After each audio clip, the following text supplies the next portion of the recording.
Welcome to another B2 First ESL-Lounge reading lesson video. Today we will be reading The Last Cartographer. Let's begin with some vocabulary. Meticulous, showing great attention to detail, very careful. Archaic, very old or old-fashioned. Commission, an order for something, especially a work of art, to be created. Discerning, having or showing good judgment.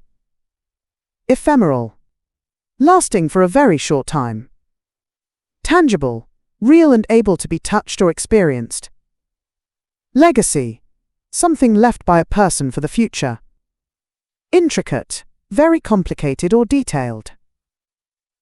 Nostalgia, a sad feeling mixed with pleasure when you think of happy times in the past. Precision, the quality of being exact, accurate and careful. Great. Now you know the keywords, let's read the story. Arthur Penwright was one of the last of his kind. In an age of digital precision and satellite imagery, he was a cartographer who worked with pen and ink. His small, dusty shop, smelling of old paper, was a sanctuary of analog treasures. He believed a map was more than just a tool for navigation. It was a tangible narrative of place and memory, a work of art. His process was meticulous, involving weeks of poring over historical records, sketching intricate details, and finally, the careful application of ink to heavy parchment.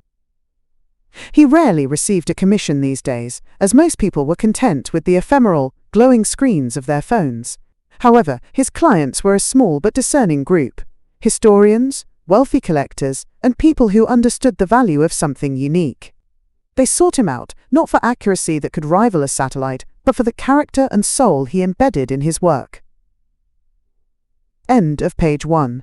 Let's continue.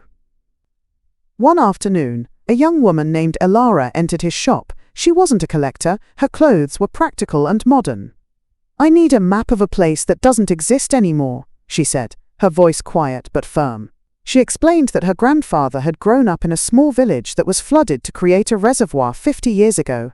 She had only faded photographs and her grandfather's fragmented memories, which were becoming less clear with each passing year. She wanted Arthur to reconstruct the village on paper, to create a tangible legacy for her family. For Arthur, this was the ultimate commission.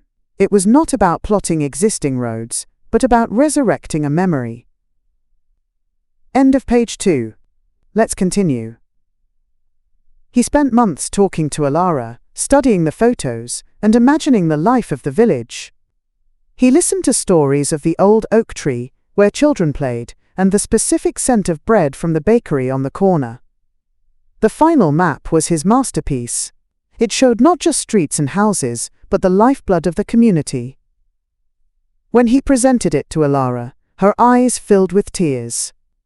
Later she told him that when her grandfather saw it, he had slowly traced the paths of his youth with his finger, a wave of nostalgia bringing forgotten details back to life. It was a legacy in ink, a story told through lines, a tangible piece of a lost world.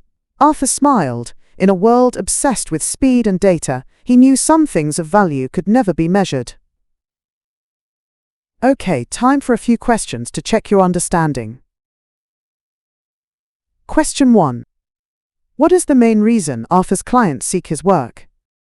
A. His maps offer greater accuracy than digital versions. B. He uses higher quality parchment and ink than his competitors. C. They want something with personality and creative expression. D. They are significantly cheaper than satellite imagery. Pause the video now to think about your answer. The correct answer is C. The text states that clients sought him out for the character and soul he put into his work, not for accuracy. Question 2. What can be inferred about Arthur's client base? A. They are mainly young people interested in modern technology. B. They value the emotional and artistic quality of his work over digital convenience. C. They need maps for academic research and documentation. D. They are primarily interested in the historical accuracy of the maps. Pause the video now to think about your answer.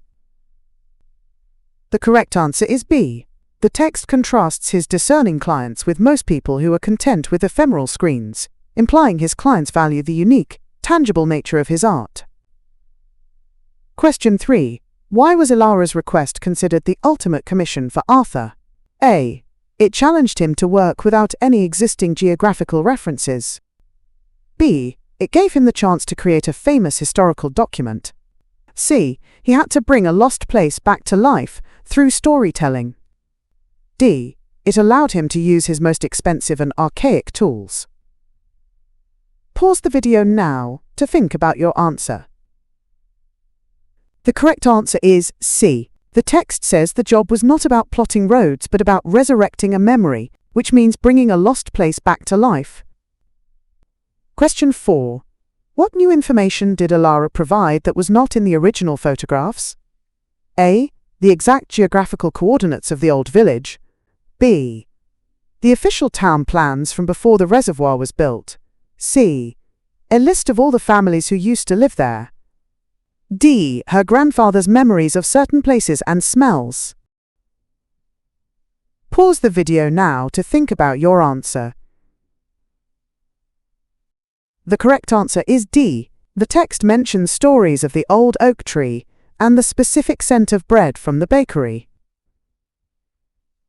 Question 5. The grandfather's reaction to the map primarily demonstrates A. The map's power to act as a tangible trigger for lost memories.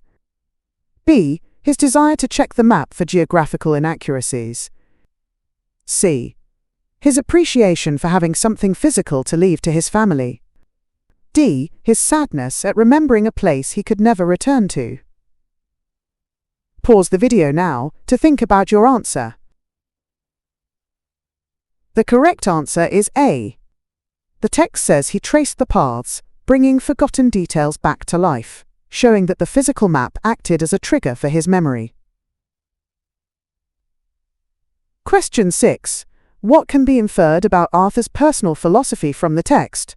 A. He believes modern technology is useless and should be ignored. B. He believes some meaningful things resist modern ways of measuring worth. C. He plans to incorporate GPS technology into his future work to improve precision. D. He feels that his work is no longer relevant in the modern world. Pause the video now to think about your answer. The correct answer is B. This is supported by the final sentence, where Arthur knows that some things of value could never be measured in a world of speed and data. Let's quickly summarize the lesson. On this screen, you can review the main points of the text and the key vocabulary.